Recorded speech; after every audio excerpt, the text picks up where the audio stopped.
Welcome to the Infowars Nightly News. I'm your host, Jakari Jackson. Here's what we have in store for you on this June 24th, 2013 edition.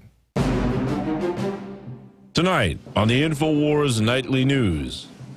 Where in the world is Edward Snowden? Questions raised after the whistleblower misses a flight from Moscow to Cuba. Then, 1 week of military spending could wipe out world hunger. Plus, do you have a problem with the city water? Well, you might be a terrorist. All that and more on the Infowars Nightly News. And welcome back. Top story headline: NSA whistleblower Edward Snowden goes missing. Now, briefly, a synopsis about Mr. Snowden. He was a NSA worker. He also had ties to the CIA. He blew the whistle on the PRISM system. That's PRISM with an M. He said, hey, a lot of these people are spying on you. Microsoft, Google, as well as many of your social networking sites. He fled to Hong Kong, and that's where we pick up the story. After Snowden left Hong Kong yesterday for Moscow, he was expected to board an Aeroloft plane scheduled to fly to Havana, the next stop on his journey to a planned political asylum in Ecuador. However, journalists who boarded the same plane immediately noted that Snowden's seat was empty. The article goes on to say, earlier today, Ecuadorian Foreign Minister Ricardo Patin said he didn't know the whereabouts of Snowden, adding that his request for political asylum was still under investigation. WikiLeaks' Julian Assange has been protected by the Ecuadorian embassy in London for over a year. Now, Assange also claims to know the whereabouts of not only Snowden, but also his, I won't say his accomplice, but the person who was accompanying him, another WikiLeaks activist. So he's saying, Assange is saying that they're both safe, they're both in a place that they can't release, the information for obvious reasons, but they seem to be safe according to him. But, that's just speculation at this point. People don't know if he's in Moscow, if he was detained there. People don't even have confirmed reports if he was ever on the plane to Moscow in the first place. So, believe what you will. Assange claims he knows where he is, so you can believe that if you want. But it ties into this article talking about Assange and his asylum in Ecuador. We have this article from Mike Adams. Ed Snowden, beware. U.S. State Department has confirmed history of running covert abductions of Americans in Ecuador. Now, this goes down to say, herbalist Greg Canton, he was kidnapped back in 2009 by U.S. authorities in Ecuador, and they said he was an enemy of the state for doing what you might ask, giving his own remedy to cancer. He's found a remedy that, I guess worked for him and worked for his patients, and he supplied this to the people in that location, and they said, hey, we can't have this. They sent in a team, they bribed some people, had a few payoffs. They went in and pretty much kidnapped this guy in Ecuador. So definitely beware, Mr. Snowden. If you did make it to Ecuador, if that's where you're planning to travel to, definitely take that into consideration and definitely read that full article from Mike Adams. We'll move on to this. California Senate passes bill requiring permit to buy ammo. Yeah, it does seem pretty ridiculous, don't you think? The California Senate this week approved a collection of bills, including one, SB 53, that would require background checks, permits, and fees for the purchase of ammunition. All ammunition sales would have to be face-to-face, happening only in the presence of a store clerk, and vendors selling the bullets would have to submit a sales record to the California Department of Justice. These vendors would also need a permit to sell ammunition. Kira Davis noted that SB 53 requires background checks and a $50 ammo purchase fee. So I'm not exactly clear if that's for every box of bullets sold. I definitely hope it's not. But to say that you need to submit to a background check to purchase ammunition, and not only that, pay them to do said thing, is just a complete overreach. These people have truly lost their mind. I'll just say what it is. They've lost their minds. Because think about it, you can go out and buy as much alcohol as you want. No permit or special thing required. You can go out and buy many things as much as you want. No permit required. But this reminded me of an article that we reported on earlier this year. Florida State Senator files bill requiring anger management before buying ammunition. You can see it right there. And we can scroll down a little bit. It would require a 3-day waiting period for the sale of any firearm, and also would make it a crime to buy ammunition unless you presented a certificate showing you completed a minimum 2-hour anger management program, either online or face-to-face. And somebody made the joke, one of my friends was saying, making somebody take anger management to buy bullets is like forcing somebody to go to an AA meeting before they ever buy their 6-pack of beer. And I would agree, it does sound completely ridiculous and way far-fetched. And I don't believe this person is a bad person.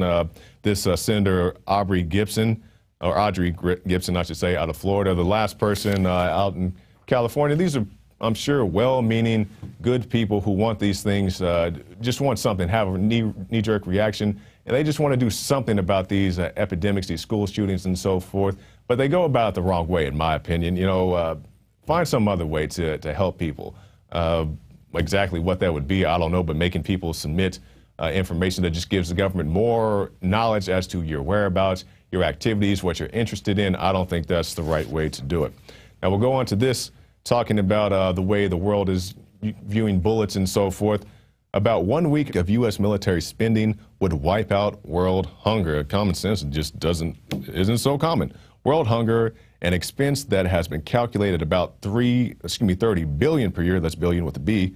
To put that into perspective for you, the U.S. military spent $737 billion, that's billion with a B, on military defense in 2012, 30 billion of which would be about 8 days of such an expenditure.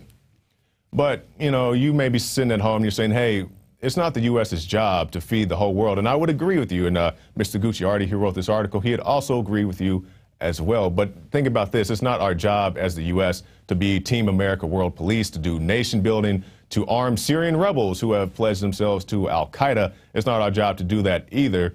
But we seem to do that with no problem. But, you know, 30 billion, that's a whole lot, but you could feed, you know, maybe some starving kids, a couple places, but nobody wants to do that. It's just common sense just isn't so common. We'd much rather shoot up these kids' homelands and have them suck up the depleted uranium than actually give them a sandwich.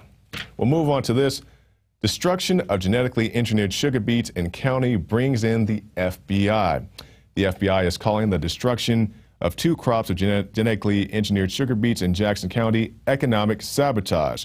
According to an FBI release, one 1,000 plant crop was destroyed during the night on June 8th, and another 5,500 plant crop was destroyed overnight on June 11th, each on separate properties Syngenta partially leases from private landowners.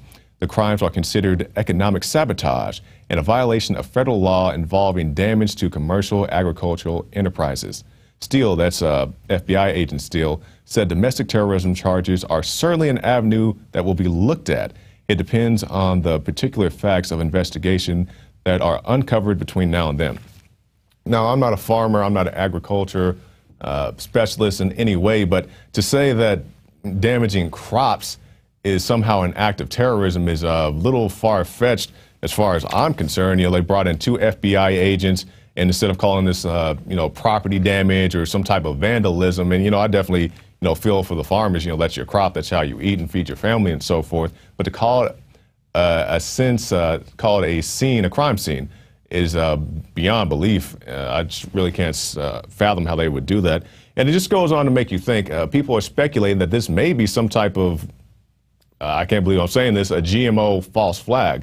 They're saying many activists in the community are saying, hey, we're anti-GMO, we're proactive against groups such as Monsanto, but we have no desire to go out and destroy their crops. And it leads us onto this article. Modified wheat is discovered in Oregon. Unapproved genetically engineered wheat has been found growing on a farm in Oregon. The wheat is the same type that has been developed by Monsanto. The Department of Agriculture said it is not known yet whether any of the wheat got into the food supply or into grain shipments. Now let's take this into perspective. The last one with the sugar beets, the last article with the sugar beets, was talking about how they brought in the FBI. On this, in Oregon, it's just the Department of Agriculture. So why the feds on one and not on the other? It just leads to more speculation. This could be some type of GMO false flag. There have been activists who have contacted us from the first incident with the sugar beets saying, hey, we had nothing to do with this. We're all a tight-knit community banding together against GMOs, and we had nothing to do with this. And, these crops turned up missing and damaged and so forth. But we have this other situation in Oregon where the FBI is not called in. And, if you would bring in the FBI on this one, why not bring in the FBI on that one? And you can read the rest of that in the New York Times. And it's just another way to get you into the system, to call you a terrorist. It's like giving you felonies for releasing balloons and so forth. But they're saying, no, this goes beyond, misdemeanors and municipalities. You're a terrorist if you participate in these actions. And it brings us to this. Bureaucrat. Water complaints could be act of terrorism. You need to make sure that when you make water quality complaints, you have basis, because federally, if there's no water quality issues, that can be considered under Homeland Security an act of terrorism. So the Harvard studies on fluoride they're not a factual basis to make these claims about water purification, about fluoride in the water and so forth. So maybe this gentleman who was making these claims that you're a terrorist for even questioning the water supply, maybe he should look into those type of things. And it's just that, just like we said with the last article, it's just another way to rope you into being a terrorist. And to cap this off, we'll show you this one. This one is from September of last year from Paul Joseph Watson. DOJ-funded training manual lists bumper stickers as terrorism. Bumper stickers. Bumper stickers are now a terrorist threat.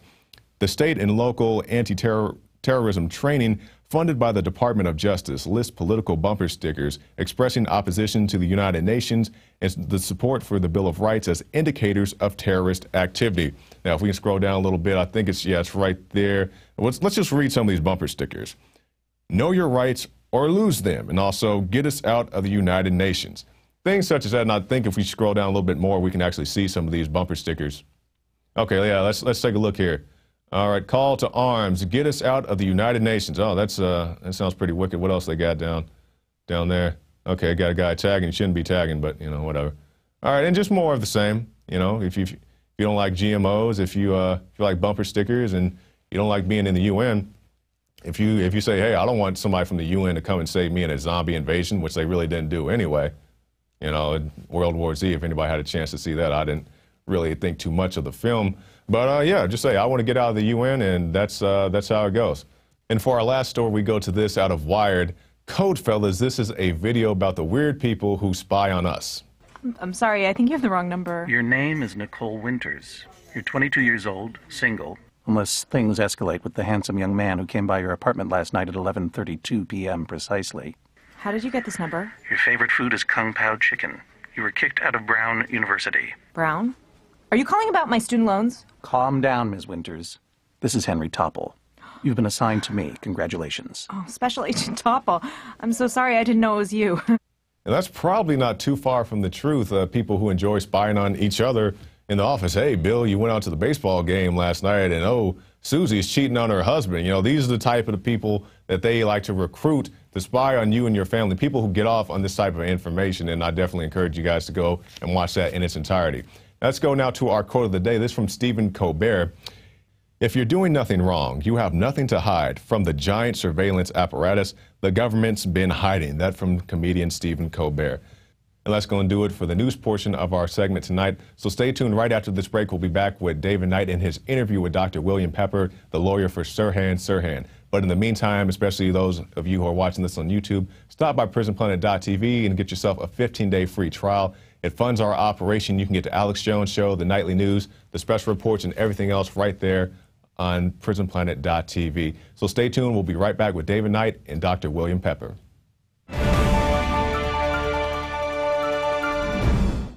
Now you can watch the Infowars Nightly News streaming live as it happens for free.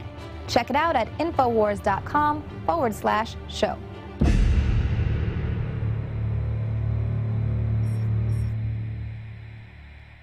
Johnny Appleseed was born during the Revolutionary War. He's not just a legend. And in more than 5 states, he introduced apples that had not even been grown in the colonies. Later, the seeds from plants he planted and cultivated and some of the varieties he developed spread across the United States. And it was Johnny Appleseed teaching the colonists and then the new Americans, after we won independence, the love of planting fruit trees that introduced that idea to North America. Ladies and gentlemen, it is a revolutionary act to unplug from the television, to unplug from the computer and all the globalist propaganda, and to go out in your backyard or your front yard or planters at your apartment or on the roof of the building where you live, and to plant a garden. Become the Johnny Appleseed of your community with seeds from the Infowars Seed Center at InfoWarsStore.com. The simple act of planting fruits and vegetables and then tending them and taking care of them and then sharing them with friends and family is a revolutionary act against tyranny. The globalists, first and foremost, do not want us to be self-sufficient.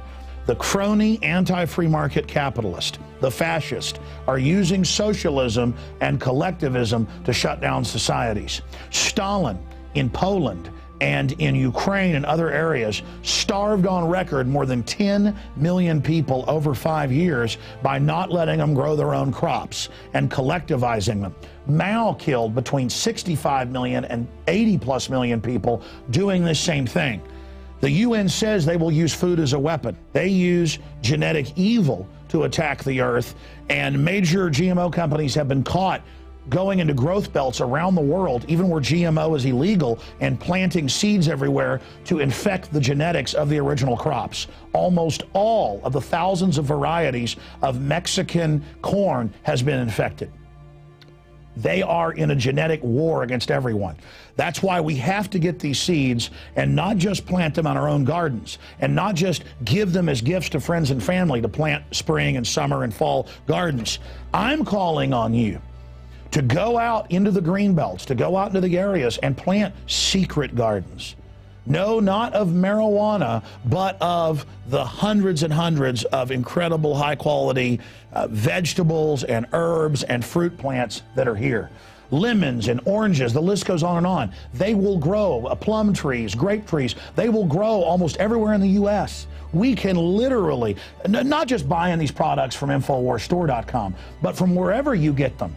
This aggressive program literally just came to me one morning when I woke up about 4 a.m. realizing that we've got to counter their genetic war against us with original, real crops developed over eons on this planet. We have the lowest prices. We bought it in the biggest bulk that some of these companies have ever seen to ship this directly to you from the InfoWars Command Center. We stand for life. We stand for liberty. We stand for self-sufficiency. Go to InfoWarsStore.com, click on the Seed Center, and as of taping this, we have the 7 top respected brands. We intend to continue to do research and find other companies, other specialties, other varieties to really take action. The Infowars Store Seed Center has the largest online selection of heirloom, non-GMO seeds. Check out these products from our newest supplier, Heirloom Organics. The Medicine Garden for a natural remedy. The Tea Garden that contains every important tea herb you can grow. Fruit Lovers with 12 varieties. And the Tobacco Pack, additive and pesticide free. Join the gardening revolution today at InfoWarsStore.com. This is a revolutionary action we're asking you to take. Plant seeds everywhere today. Nurture them, bring them to fruit, and pass on the knowledge to others. Become human again. Discover your roots in the soil. And remember, the revolution against tyranny is growing.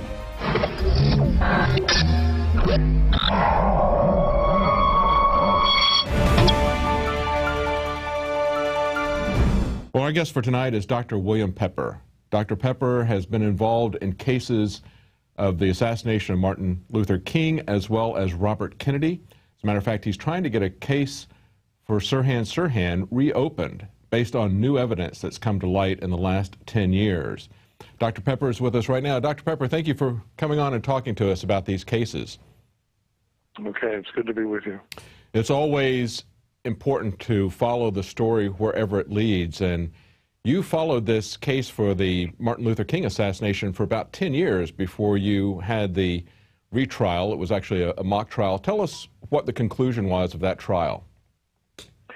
Well, the retrial, we brought a civil action.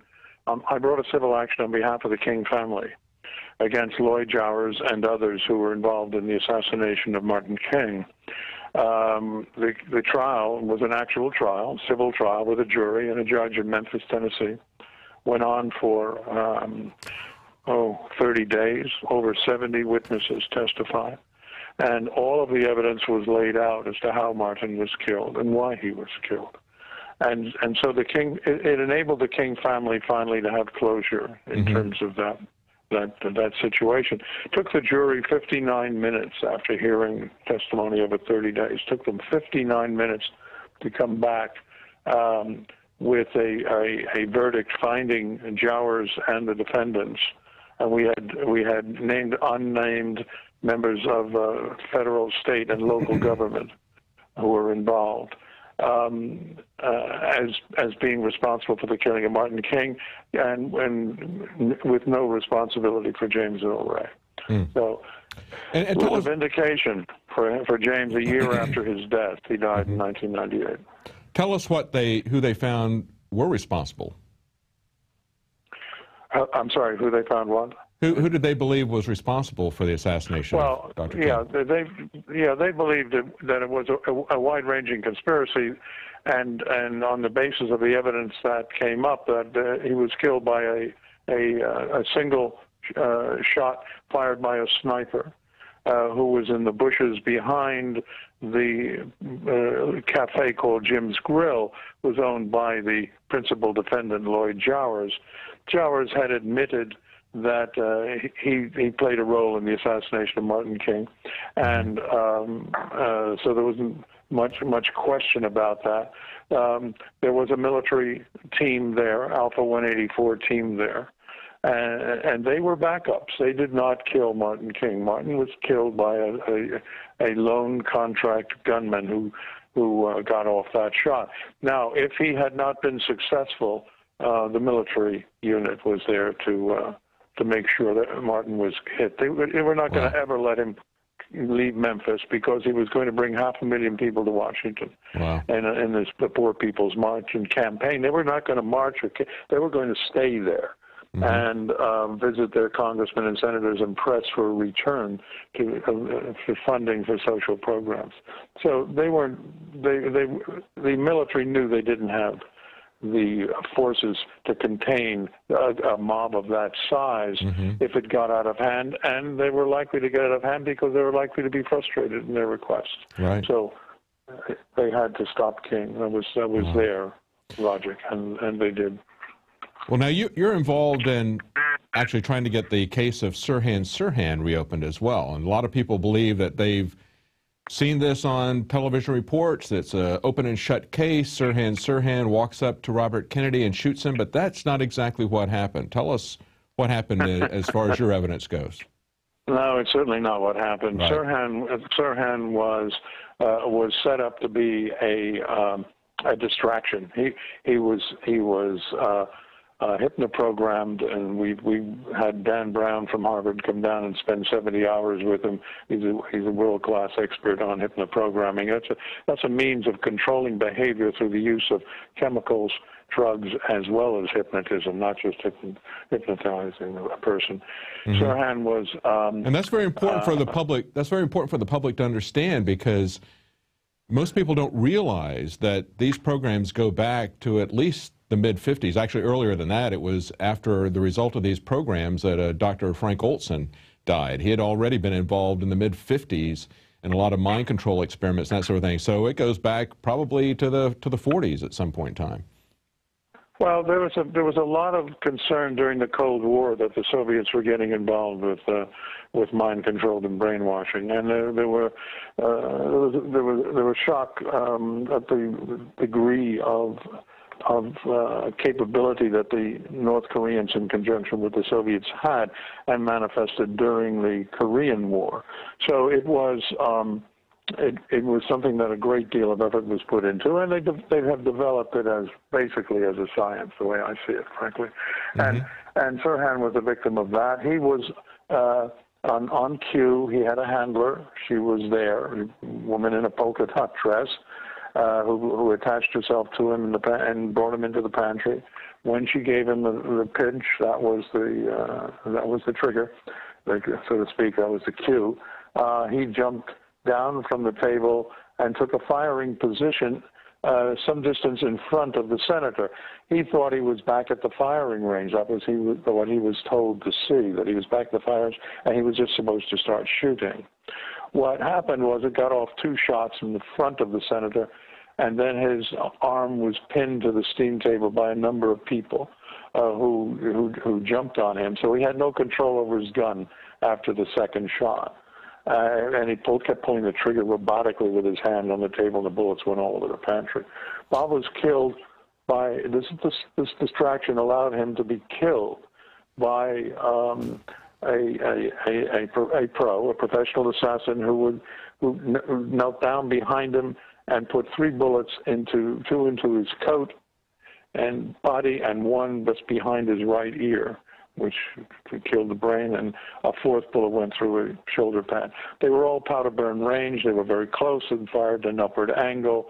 There was no question that Sirhan, who was in front, and we had a dozen witnesses who testified they saw him in front of the senator, could never have been in a position. So to recap, Sirhan is standing in front, firing horizontally, whereas Kennedy is, and he only gets off 2 shots before they pin his hand down.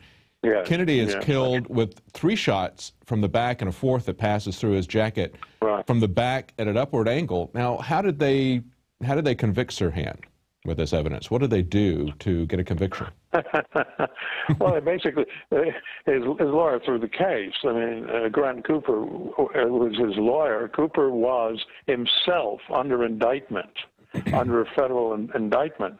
And so they had all the leverage in the world on Sirhan's counsel because they had him under indictment. Wow. And he threw the case. He agreed to the state's ballistic evidence. He never challenged any of it, even though 2 of the bullets were not actual bullets in evidence. They were fabricated. That's right. Now, you say in your movement for retrial, you say there were substitute bullets admitted as evidence in place of real bullets.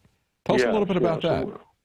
Yeah, well, we know that's the case because there was a commission, the Wenke Commission, that looked at the ballistics evidence in 1973, and at the bottom of the inventory page, they received this evidence from the clerk of the court, and the bullets they received from the clerk of the court at the bottom of the page had particular notations that were on the base of the bullet. And the notations that were on those bullets that they received were different from the notations that were put on the bullets by the doctors who removed them, one from a victim named Goldstein, and the other was the Kennedy neck bullet. And so the notations on those bullets that they had at the trial were different than the notation that the coroner, the medical examiner, and the hospital doctor put on the actual bullets. So they introduced the wrong bullets. They also did, but they didn't. They didn't object to the state's whole case of the ballistics case. They claimed they were only there to try to save Sirhan's life and avoid the death penalty and all of that, which they didn't do.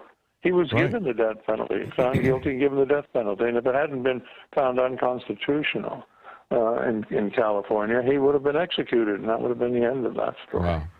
Well, it's important to follow this up because not only do we not want to see the innocent condemned for crimes of other people, but we really want to know, just as in the case of Martin Luther King, we want to know who's behind these sorts of things.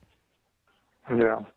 Well, I mean, the roads lead, for the most part, to agents of the federal government. And these become people who are so undesirable in terms of the ruling forces in the society that they have to be eliminated. They don't kill everybody. They don't kill all people who are involved in dissenting advocacy and work. But if a person gets in a position where he is so dangerous, potentially dangerous to them, and they can't control him. This is Jack Kennedy, for example. Jack Kennedy became unmanageable. There was no way they could control him and get him to do what they wanted him to do, which was to obliterate the Soviet Union, heighten the Cold War to a hot war, invade Cuba. I mean, you know, the whole war mentality Kennedy was not going to adopt. And he was also pulling troops out of Vietnam. As you know, he'd given the order for that in December 1963, troops were starting to be removed. He was making enemies right and left, and they couldn't control him. This is why I think people have to be so concerned about what we see happening with the NSA, what they're doing to politicians, even if you're not. Even if they're going to use it as a coup to get somebody out, if they don't kill the person, it's still something that everybody should be concerned about, even if it's not being used against them directly. If it's being used to change the government subversively, that should be everybody's concern. But, you know, you might wind up being the next Sirhan Sirhan. You might wind up being the next patsy that they decide to blame their assassination on. You never know what's going to happen, especially when they know every detail of your life. And if they've got total data control, they can basically insert information about you that fits their narrative. Yeah, I think all of that is a fear. No question about it. Yeah, that absolutely. Has to be well, now, there was also, in the Sirhan Sirhan case, there was also some new evidence that came to light in 2004 about the audio. Tell us a little bit about that. There was a tape recording that was made by a young researcher and journalist, and until 2005, there wasn't the capability. There was not the capability to do a computer analysis of that tape recording. So it lay there. But Phil von Prague, who was an expert and a specialist in this area, was able to do that, and he analyzed it, and he showed that there were 13 bullets fired from 2 different directions, from 2 different guns. And it scientifically is conclusive. He said there were 13 bullets fired. Wow. Now, it would have been enough if people would have just looked at the ballistic evidence. As you mentioned, the defender was actually being blackmailed essentially under prosecution for something else, and he didn't really look at the ballistic evidence. The fact that only 2 shots were even fired in Kennedy's direction by Sirhan Sirhan, and he was shot with 3 shots from the back, that should have been sufficient. But with this new evidence in 2004 showing that there was actually 13 gunshots, and of course, Sirhan Sirhan's gun only held 8 shots. It seems like that would be enough for them to open up the case. The fact that there was some prima facie ridiculous aspects about the initial ballistics, as well as this new evidence that came to light with the audio tape. So you filed this movement to get a new trial for Sirhan Sirhan about a year ago. Tell us where this is at this moment. Well, I guess we've been involved in making application to the court, which has gone on for about, procedurally for about 2 years. And we're trying to get, there's a magistrate who advises the judge, and they, late in the day, have changed judges on us. And the magistrate's report that has come out has indicated that the petition should be dismissed. It's not a surprise. I mean, this has been the position of the court in the state basically forever on this case. Mm-hmm. They try to keep the case mired in procedural issues rather than dealing with the merits. Right. Right. And the facts of actual innocence. That's how they prolong these cases forever. Well, so it's that's still the important. Situation we're in. Yeah, it's still important. You've brought this to the public attention, and people are still hearing the evidence. Even if it's not going to be formally tried in a court, it's still important that you've pulled this together, you've summarized this for people, and you're still getting the story out there. So that's good. Well, if the judge follows the magistrate's recommendation, and if she really reads the file and the evidence, she should not, of course. But if she does, then we expect that we will go to the Ninth Circuit Court of Appeals. The Ninth Circuit Court of Appeals has ruled that actual innocence must supersede, take precedence over any procedural defects in the case. So I think the Ninth Circuit is with us on this. We think the evidence is so strong that a reasonable juror could not have found Sirhan guilty. So we believe we're all right with that. Mm-hmm. The Supreme Court has recently ruled in a case called Perkins and McQuiggan that, in fact, actual innocence, if the evidence is, the bar is very high, but if it is strong enough, actual innocence must and should take any procedural defects out of the way. Well, I think you have a pretty strong case. I think you have a pretty strong case, even if they don't look at the new audio information, which itself is very strong. The fact that he's firing from the front horizontally and only 2 shots were even fired in that direction by him. And then you've got the fact that he was hit by 3 shots point blank from the back at an upward angle. That's just amazing that got through the justice system, but we all know how things like that can be gamed. Tell us about another case that you're getting involved in that also dates back to that same time, the case of Mary Meyer. Yeah, Mary Meyer in many ways is as or more interesting than the assassination cases of the Kennedy brothers and Martin King. Mary Meyer was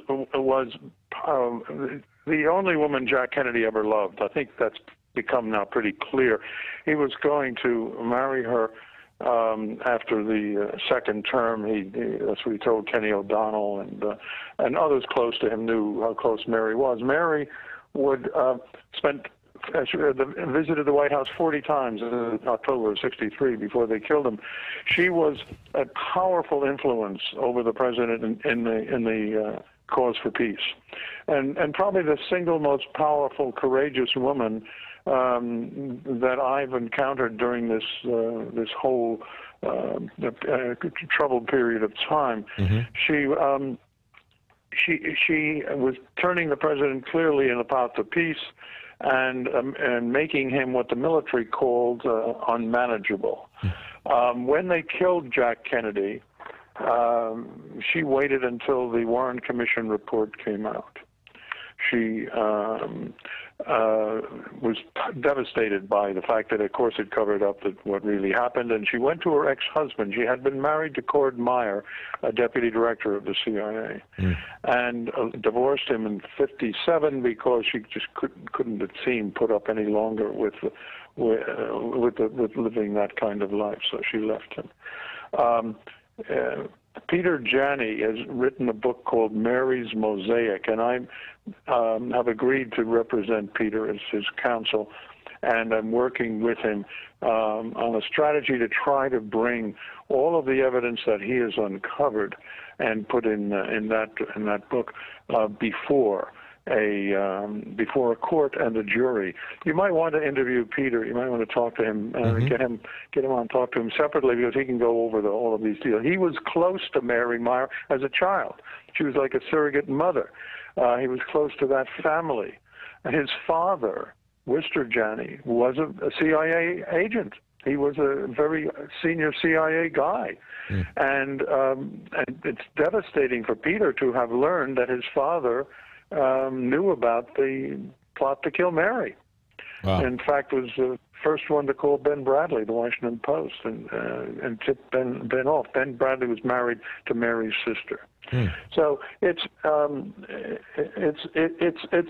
saga of enormous proportions, and I think it's an unsolved murder. They did accuse a black fellow who happened to be in the same wooded area at the time, but there was no evidence, no forensic evidence, and he didn't meet the description given of someone who was standing over the body, and so the jury acquitted him. So it is a 50-year-old unsolved murder.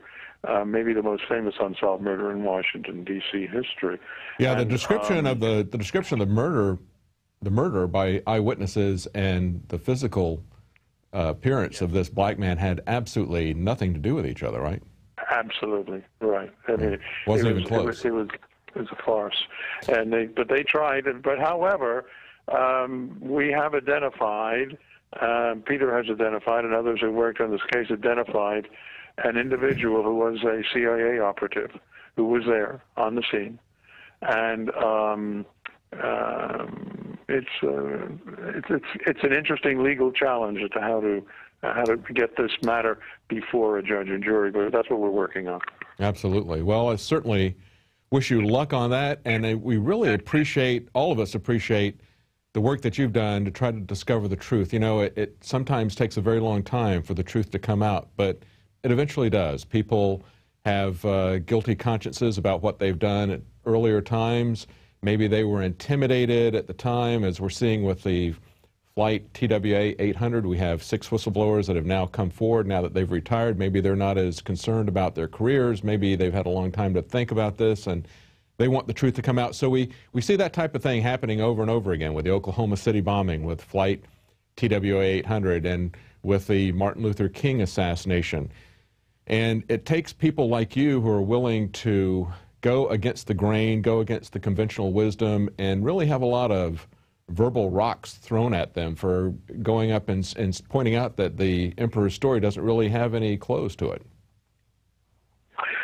I think that's right. But anyway, we do what we can do, and maybe it'll bear fruit someday, and maybe it'll help to alert the citizens of this republic so that they can come out of their somnambulance, come out of their ignorance. You know, ignorance is fertile breeding ground. Yes. For tyranny, as you know. Absolutely. And that's the lesson to take away from this. I mean, these are things that happened 50, 60 years ago, whatever. It still has relevance for today.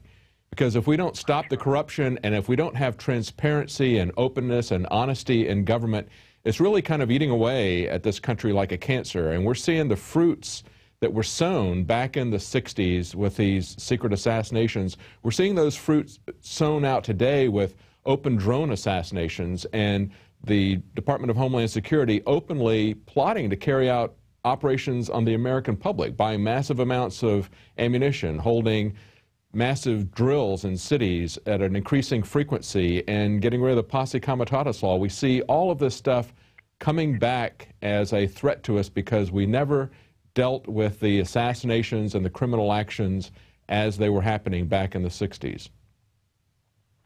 I think that's right. Well, thank you very much for joining us. I really appreciate you talking to us. Thank you, Dr. Pepper. You're welcome.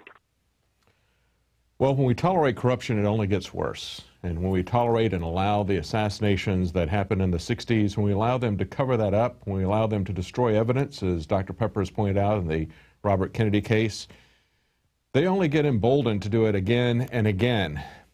Part of that case, as he was talking about, was the idea that Sirhan did not know where he was. He thought he was at a shooting range and said that he had been controlled. Actually, he had testimony from an expert psychologist who spent a great deal of time with Sirhan to ascertain that he was, in fact, telling the truth about that. But that's the hardest part of the Sirhan story for the public to believe, because so many people in the public just don't want to believe that our government has been pursuing a scientific program that allows them to do mind control, and they've been pursuing that for 60, 70 years.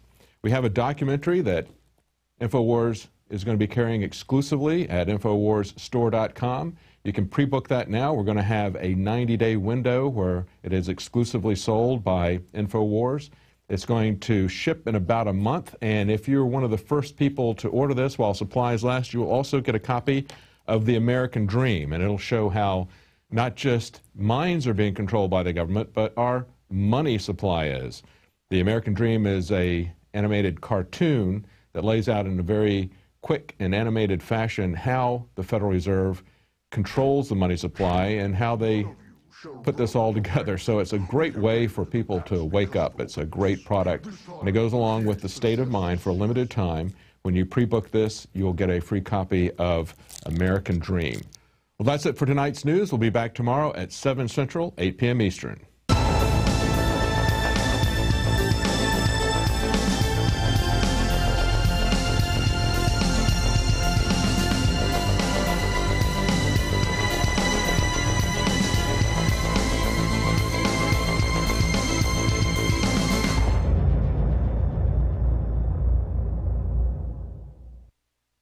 Now you can watch The Alex Jones Show live as it happens at Infowars.com/show. You'll find links to all of our content there and a free 15-day trial for Prison Planet TV. More than 60 movies and documentaries all in one place at Infowars.com/show.